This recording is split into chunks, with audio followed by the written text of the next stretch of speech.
بسم الله الرحمن الرحيم. تحياتي الى كل اخواتي جماهير الابيض الملكي. يا رب تكونوا بخير والايام الجايه تجلب لنا كل خير وسعاده علينا وعلى نادينا ان شاء الله. النهارده كالعاده جايب لكم كل الاخبار الخاصه بنادي الزمالك والمتعلقه بنادي الزمالك. من شويه كان في مؤتمر للمستشار مرتضى منصور اطلق فيه قذائف ناريه، قال في حاجات مهمه جدا جدا هتوصف المرحله اللي فاتت والمرحله اللي جايه هتأثر فيها بشكل كبير جدا. في تقدروا تقولوا يعني حالة قوية جدا في نادي الزمالك، أحداث متلاحقة، كلها قرارات مهمة ومصيرية.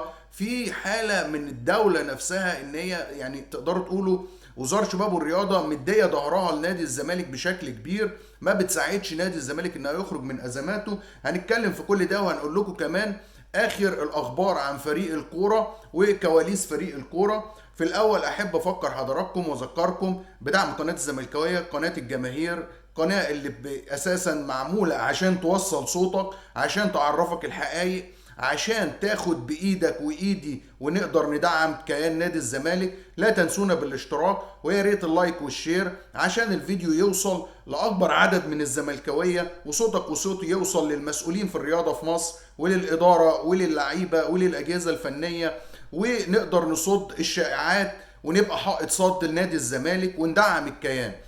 اللايك والشير مهم عشان نوصل، واشتراكك مهم عشان القناة تفضل وتستمر ونقدر نتواصل ويقدر يبقى هو ده صوتك اللي بيوصل لكل حتة ان شاء الله. ابدأ معاكم سريعا. كواليس اللي حصلت النهارده في المؤتمر لخصها لحضراتكم. اول حاجه المستشار بيعلن تاني رسميا ان هو خلاص هيبقى خارج المشهد، هو واحمد مرتضى عضو مجلس الاداره ابنه، وامير مرتضى المشرف العام على القرى اللي هو برضو ابن المستشار مرتضى منصور الفتره القادمه. وقال ان هم اتعرضوا للاهانه والشتايم والمؤامرات عديده، ومن داخل او من زملكاويه او بيدعوا ان هم زملكاويه، وان هو مش هيرجع تاني نادي الزمالك الا في حاله عودته بحكم قضائي او بانتخابات من خلال الجمعيه العموميه. دي اول حاجه احب اعرفها لحضراتكم، هنجيبها بالترتيب. تاني حاجه المستشار مرتضى منصور صرح ان هو تم بالفعل تقديم الشكاوي للاتحاد الدولي او للمحكمه الدوليه ومحكمه الكاس، ودلوقتي المحامي الايطالي بتاع الزمالك هو اللي هيتابع شكاوي نادي الزمالك في المحكمه الرياضيه. الشكاوي دي ضد اتحاد الكوره، ضد النادي الاهلي، ضد محمود كهربا. الخطوه دي كان منتظرها كل جماهير نادي الزمالك، اول مره الزمالك يخرج عن صمته ويشتكي للاتحاد الدولي، لان الزمالك اللي بيتعرض له يا جماعه ده ما بيتعرضلوش اي نادي في الدنيا، اي نادي في العالم ما بيحصلش فيه اللي بيحصل في نادي الزمالك، من حجوزات على ارصده لحل مجلس الاداره لتجميد مجلس اداره، للكيل بمكيالين، لعيبه الزمالك تتعاقب، لعيبه الاهلي ما تتعاقبش، يتنفذ القانون على الزمالك وبقسوه في حاله انه بيستعمل القانون لحمايه النادي الاهلي لكن مش تنفيذ العقوبات اللي المفروض بتوقع عليه او اللاعبين. الاهلي يخش له جماهير، الزمالك لا. لو دخل للزمالك 10,000 بيخش الاهلي 50,000. حاجات كتير جدا اول مره النهارده فعلا ان شاء الله يكون الخبر ده حقيقي ويكون الشكاوي اتقدمت بالفعل للفيفا، لان الموضوع ده هيفرق كتير جدا جدا جدا. مش عشان الكرة المصرية تعاقب او حل مجلس ادارة اتحاد الكورة، لا، عشان فعلا يبقى خلاص بدأنا طريق للاصلاح، بدأنا طريق ان صوتنا يتسمع، ان احنا لما هنتعرض للظلم هنلجأ للمحكمة الدولية وهنطالب بحقوقنا.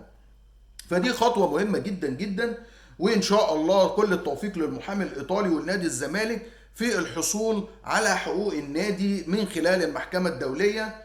وبعد كده الخبر التالي معانا أو التصريح التالي، المستشار مرتضى منصور يا جماعة بيعلن إن هو تعرض للتهديد، اتعرض للتهديد مرتين.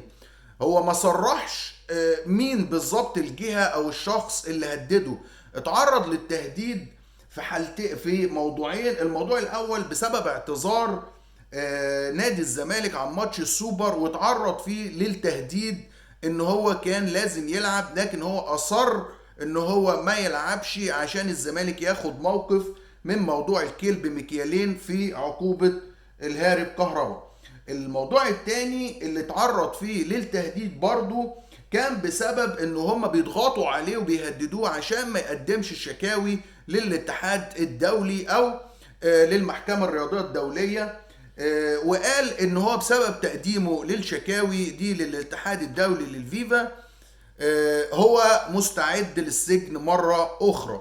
معنى كده ان اللي بيهدد المستشار مرتضى منصور هو حد قادر انه يسجن المستشار مرتضى منصور، فده معناه انه شخص قوي جدا او جهة قوية جدا اللي تقدر تهدد المستشار مرتضى منصور، وان هو يطلع يعلن على الملأ ان هو مستعد للسجن، لكن ان هو هيدافع عن حقوق النادي لاخر لحظة، وهو الرئيس الوحيد في تاريخ نادي الزمالك اللي قدر يشتكي ضد المنظومة الرياضية او نادي الاهلي او اتحاد الكورة للجهات الخارجية او للاتحاد الدولي للفيفا للحصول على حقوق الزمالك المهدرة من عشرات السنين، يعني اكتر من 50 سنة او 60 سنة الزمالك بيتعرض للظلم.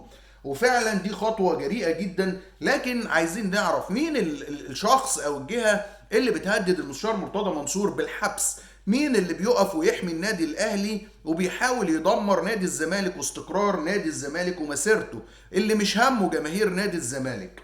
ده اللي احنا عايزين نعرفه. نادي الزمالك المستشار مرتضى منصور اعلن ان هو مهدد بالايقاف القيد 3 فترات بسبب غرامة شيكابالا او الغرامة المستحقة لدى نادي سبورتنج لشبونة على شيكابالا، والغرامة تقريبا فوق $1,000,000، وان الزمالك معاه الغرامة، بس كلنا عارفين ان محجوز على ارصدة نادي الزمالك، وفي حالة عدم دفع الزمالك الغرامة في الوقت المحدد الزمالك هيبقى متعرض لإيقاف 3 فترات. وده تصريح خطير جدا في مسؤولين الدولة. نادي الزمالك نادي حكومي مش نادي خاص، تابع لوزارة الشباب والرياضة وللدولة المصرية. لما يتهدد بعقوبات او يبقى في حاجة هتأذيه فده إيذاء لمصر، إيذاء للقرى المصرية وللدولة المصرية، لأن نادي الزمالك هو جزء من كيان الدولة المصرية. فهل الوزارة هتفضل ساكتة وتسيب الحجز على أرصدة نادي الزمالك من ممدوح عباس ومن وزارة المالية والضرايب اللي حاجزين على أرصدة نادي الزمالك، اللي معاه فلوس يقدر يسدد؟ يعني هو ما بيطلبش فلوس من الدولة، لا ده هو معاه الفلوس بس بيقول لهم أرجوكم ارفعوا الحجز عشان نسدد كمان غرامة شيكابالا والمستحقات اللي المستشار بيتكلم ان هي الشهر ده المفروض الزمالك ملتزم بدفع 100 مليون جنيه موجودين بس محجوز عليهم. هل الدولة او وزارة الشباب والرياضة هتسمع لنداء جماهير نادي الزمالك ومطالبتهم برفع الحجز عن نادي الزمالك ومساعدة نادي الزمالك في انه يعدي الازمة المالية القوية جدا، ولا الدولة هتسيب نادي الزمالك في مهب الريح وللعقوبات وللمشاكل وعدم الاستقرار؟ هنا هنشوف هيبقى ايه قرار الدولة، هتسيب نادي الزمالك ولا هتساعد نادي الزمالك اللي هو مؤسسة قومية وطنية مصرية.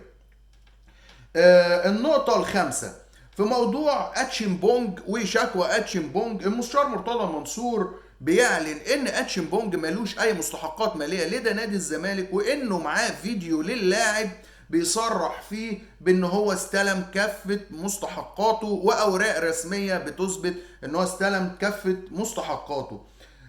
معنى كده ان الفترة القادمة دي نادي الزمالك لازم يدور على حقوقه حتى لو وصل للفيفا ويشتكي، لان ده بقى الحل الوحيد بعد ما شفنا ايه اللي بيحصل من اتحاد الكوره ومن لجنه التظلمات ومن لجنه الانضباط. وبنشوف العقوبات اللي على الزمالك اللي ما بتوقعش على نفس المشكله، بتوقع العقوبه على الزمالك لكن ما بتوقعش على الاهلي. بنشوف الحاج عامر حسين اللي عامل الدوري المصري وجدول الدوري المصري لخدمه النادي الاهلي مش لخدمة الدولة المصرية أو للقرى المصرية، مش مهم مصالح كل الفرق، المهم مصلحة الأهلي. فلازم فعلا ان الخطوة دي مهمة جدا جدا وكل الجماهير كانت مستنياها، وإن شاء الله تكمل وبإذن الله ناخد حقوقنا. وأتمنى من الدولة إن شاء الله بمؤسساتها أو وزارة الشباب والرياضة الممثلة عن الرياضة في مصر ان هي ترفع الحجز عن نادي الزمالك، تساعد في حل المشكله عشان الزمالك يقدم او يشوف المسؤوليات اللي عليه وينفذها، وفي غرامات على الزمالك مستحقه لازم يدفعها قبل توقيع العقوبات على الزمالك. في نقدر نقول ان المستشار مرتضى منصور قال برضو ان خلاص النائب سليمان وهدان ما بقاش عضو رسمي في مجلس اداره نادي الزمالك نتيجه تخلفه عن حضور جلسات المجلس العدد القانوني. تقريبا هم 3 جلسات او 4 جلسات، لو عضو مجلس الاداره ما حضرهمش بيتسحب منه او بتسقط عضويته في مجلس الاداره. فكده النائب سليمان وهدان، المستشار مرتضى منصور بيعلنها بصراحه، النائب سليمان وهدان بقى بره مجلس اداره نادي الزمالك. طيب في انفراجه، يعني الاخبار يعني الكويسه ان في انفراجه، ان خرج علينا ثروت سويلم وهو مسؤول في اتحاد الكوره وفي لجنه المسابقات، وقال ان في انفراجه في موضوع قيد اللاعبين لنادي الزمالك قبل البطوله العربيه، وان نادي الزمالك ده نادي مصري يا جماعه، مش نادي اجنبي، ده نادي مصري المفروض مؤسسات الدوله تساعده.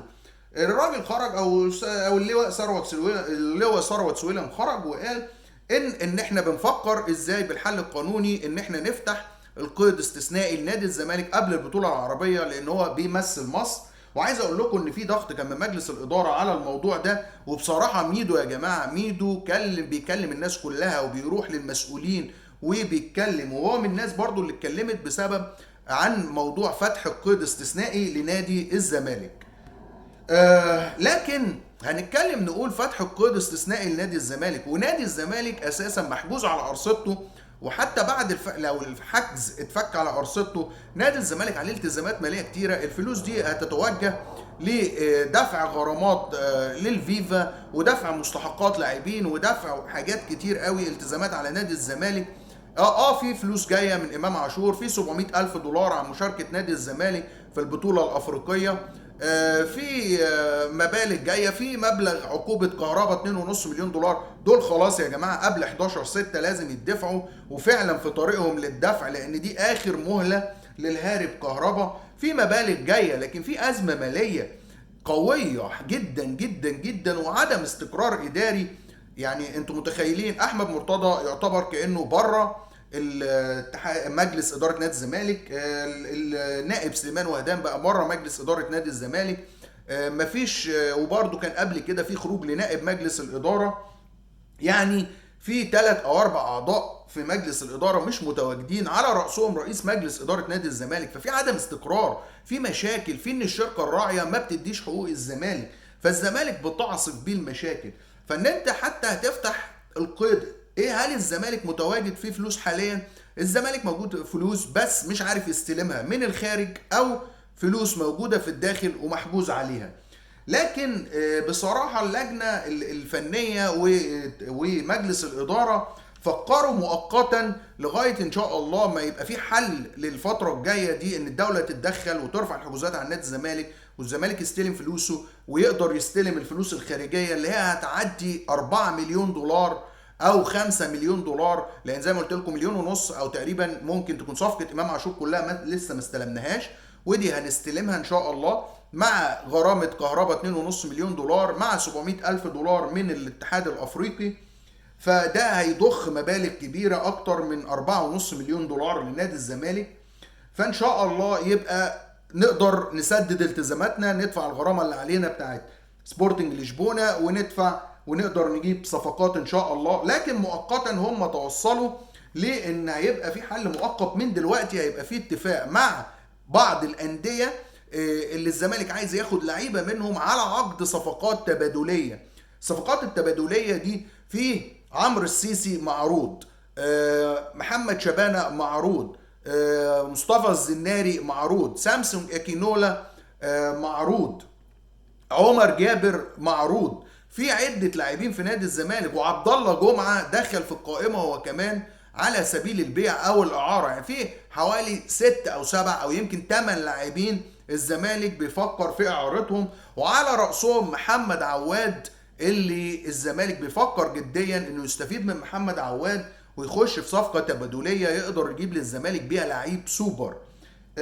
وده برضو عشان زي ما قلنا ان عواد عشان تقعد تجدد معاه هو بياخد 16 مليون، لا هياخد ال 16 مليون، لا هياخد اكتر منهم في عقده الجديد، وده الزمالك مش عايز يعمله عشان هو بيقعد دلوقتي مع محمد صبحي وبيجدد لمحمد صبحي او بيمدد عقد محمد صبحي. فطبعا محمد صبحي ممكن يطلب ويقول اتساوى بعواد او على الاقل اخد منه برقم بسيط. الزمالك حاطط سقف لمحمد صبحي مش هيعدي ما بين ال 8 لل 10 مليون، بس ده في حاله ان هو يبقى الجول الاساسي وان ما يبقاش فيه حد بياخد اكتر منه، لان هو الجول الاساسي، فعواد بياخد 16 مليون. فلذلك الزمالك عشان كمان الازمه اللي موجوده وارتفاع عقد عواد بيفكر انه يدخله في صفقه تبادليه. في صفقات تبادليه ممكن هتتم ما بين فاركو والزمالك، ما بين بيراميدز والزمالك، هنشوف الفترة الجاية. لكن عايز اقول لكم الاحداث مشتعلة جدا جدا، هنحاول نتابعكم بكل الاخبار ان شاء الله وباهم الاخبار. تابعونا وانتظرونا، ما تنسوش دعمنا بالاشتراك واللايك والشير، واشوفكم على خير ان شاء الله مع اخبار جديدة ان شاء الله تكون سعيدة علينا. والسلام عليكم ورحمة الله وبركاته.